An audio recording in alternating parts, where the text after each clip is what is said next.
네, 안녕하세요. 마코장입니다. 오늘은 자영업자가 망하는 가장 큰 이유 4가지에 대해서 얘기하려고 합니다. 저는 1000개가 넘는 매장을 컨설팅하면서 이걸 매일매일 보고 있어요. 이 내용은 제가 21개 매장을 운영하면서 겪은 시행착오니까요. 여러분 매장에 적용하신다면 최소한 제가 겪은 실패들은 피할 수 있을 겁니다. 영상 주제가 망하는 이유 탑4라서 좀 부정적으로 느껴질 수가 있는데요. 실제로 자영업자의 85%가 5년 안에 망합니다. 근데 반대로 생각해보면 오늘 말씀드릴 이 4가지 포인트를 잘만 활용하면 망할 확률은 낮추고 롱런하는 매장을 만들 수가 있을 겁니다. 특히 4번째까지 꼭 보세요. 그게 없으면 나머지 3개가 다 소용없을 겁니다. 그럼 좋아요 한 번씩 눌러주시고요. 시작해보겠습니다. 자영업자가 망하는 첫 번째 이유입니다. 수치, 데이터, 피드백의 부재입니다. 데이터로 측정하지 않으면 뭐가 잘못되고 있는지 절대 알 수가 없습니다. 직원들 응대가 문제야, 마케팅이 문제야, 음식 맛이 별로인가? 라고 그저 감으로만 운영하고 있진 않나요? 절대 안 됩니다. 감으로 사업을 하는 건 나침반 없이 항의하는 것과 같습니다. 그래서 상위 10%의 장사 고수들은 식자재, 광고 효율, 객수, 객단가 등등 수치화할 수 있는 것들은 전부 기록하고 분석합니다. 그리고 85%의 사장님들은 이걸 전혀 안 하고 있죠. 제가 21개 매장 운영하면서 강박적으로 체크했던 핵심 지표들이 있습니다. 바로 노출, 유입, 전환, 재방문, 객단가, 노유전, 객재 이 수치들인데요. 이것만 제대로 측정해도 여러분들 매장이 어디서 막히는지 바로 보입니다. 이 내용은 제가 이미 촬영한 영상이 있으니까 지금 위에 뜨는 이 영상을 클릭해서 보시면 되고요. 오늘은 또 다른 중요한 수치들을 이야기해 보겠습니다. 첫 번째입니다. 시간대별 매출과 객수입니다. 월요일 점심 12시에 손님이 30명인데 금요일에는 80명이라면 월요일 점심 직원을 줄이고 금요일에 늘려야겠죠. 데이터가 없으면 안 써도 되는 돈을 써야 됩니다. 둘째, 메뉴별 판매량과 원가율입니다. 김치찌개 50개 팔렸는데 원가율이 60%고 된장술밥은 100개가 팔렸는데 원가율이 30%라면 뭘 밀어야 될까요? 당연히 된장술밥이죠. 근데 이 수치를 모르면 그냥 된장술밥이 잘 나가네 하고 끝날 거예요. 세 번째, 마케팅 투자 대비 수익률 로아스입니다. 네이버 광고에 100만 원을 썼더니 신규 고객 20명이 온다. 근데 인스타 광고에 100만 원을 썼더니 신규 고객이 5명이 온다. 그럼 어디에 집중해야 될까요? 당연히 이것도 측정 안 하면 그냥 감으로 인스타 요즘 대세라던데 옆집 인스타 광고에서 대박 났다던데 하고 돈을 날리게 되는 겁니다. 네 번째, 재방문율입니다. 신규 고객 100명 중 몇 명이 다시 오는지, 재방문 고객은 평균 몇 번 오는지 이걸 모르면 밑 빠진 독에 물 붓기예요. 측정할 수 없으면 관리할 수 없고 관리할 수 없으면 개선할 수 없다. 현대 경영학의 아버지 피터 드러커가 했던 말인데요. 여러분 지금 당장 정산표만이라도 기록하세요. 한 달만 해도 패턴이 보입니다. 패턴이 보이면 전략이 나오고요. 전략이 나오면 매출이 오르게 돼 있어요. 모든 걸 숫자로 바라보세요. 이게 생존의 유일한 길입니다. 근데 문제에 봉착하죠. 안 그래도 시간 없어 죽겠는데 이걸 언제 다 해? 그리고 어떻게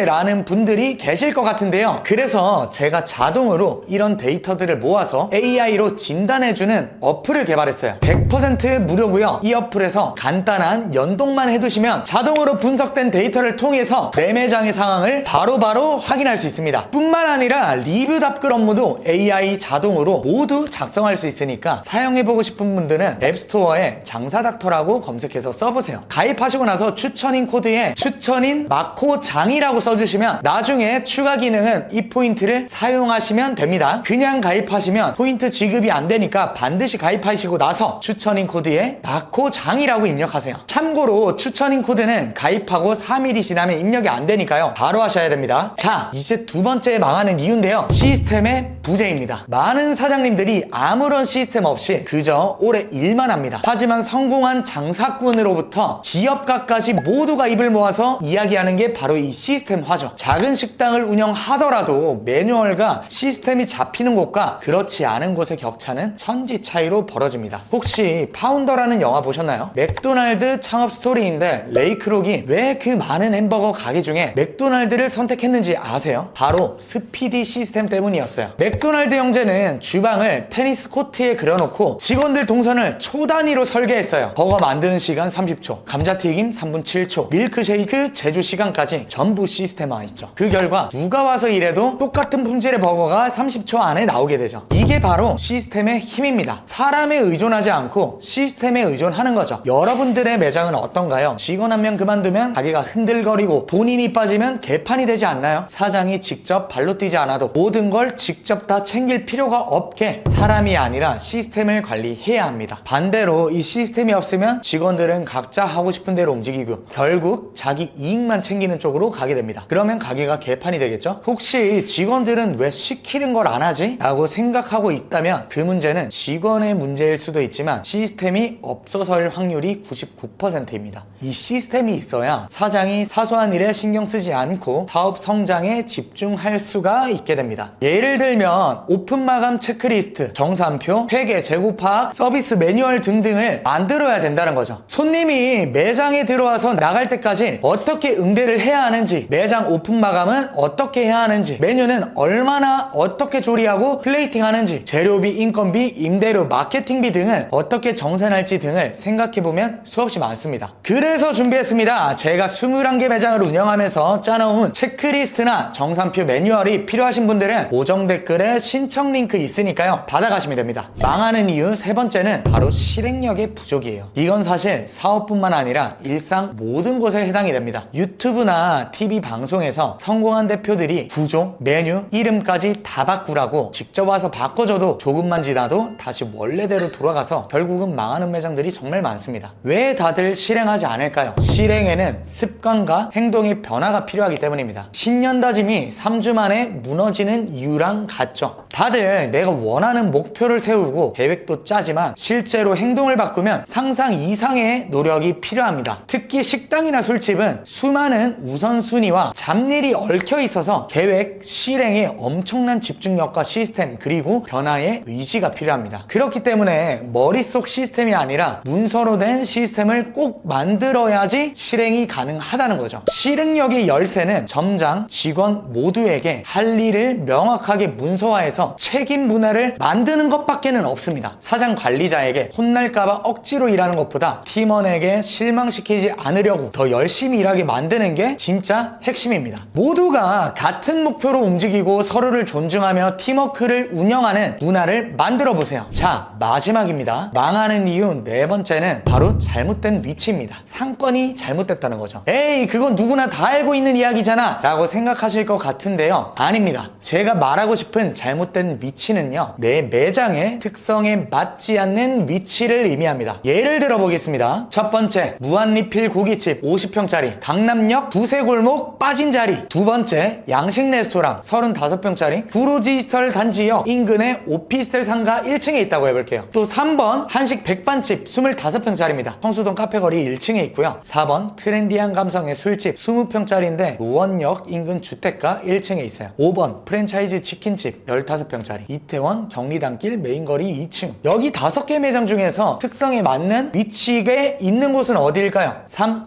2, 1, 땡.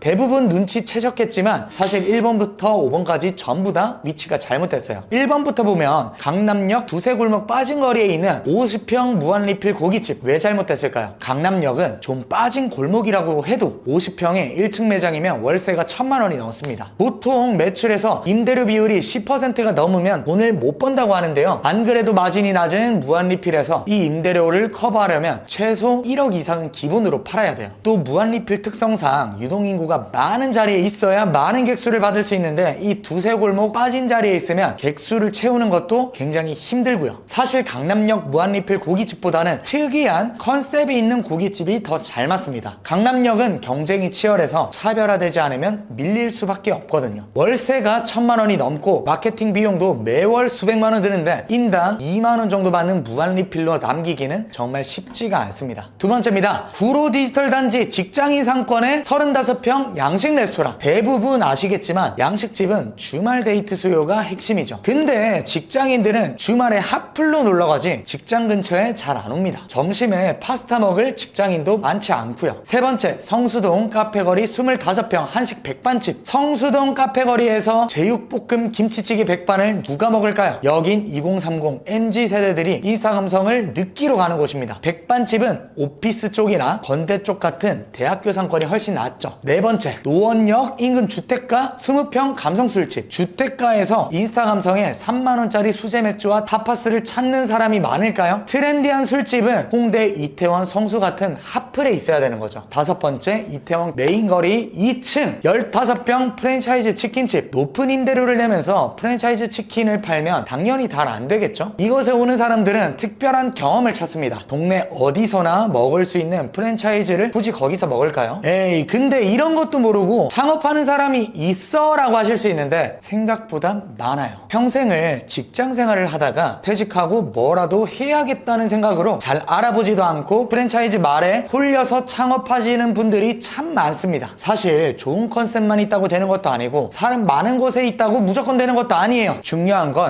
내 매장의 특성에 맞는지입니다. 업종, 상권, 주거 인구의 특성, 메뉴 가격, 매장의 컨셉 등등 변수가 너무나 많다는 거죠. 어디에나 만능으로 적용되는 정답은 없습니다. 매장의 특성에 맞게 정답은 달라집니다. 이렇게 제가 지금까지 1000개 넘는 매장과 일하며 느낀 가장 큰 실패의 4가지 이유를 정리해봤습니다. 이 4가지를 우선순위로 잡고 제대로 해결한다면 나머지 작은 문제들은 저절로 해결됩니다. 제가 또 따로 6가지 장사 전략을 정리했는데요. 이게 궁금하시다면 지금 나오는 이 재생 목록을 클릭해 보시고요. 영상이 유익했다면 구독, 알림 설정을 해두시고 다음에도 유익한 내용 많이 얻어가셨으면 좋겠습니다. 꾸준함이 모든 것을 이깁니다. 감사합니다.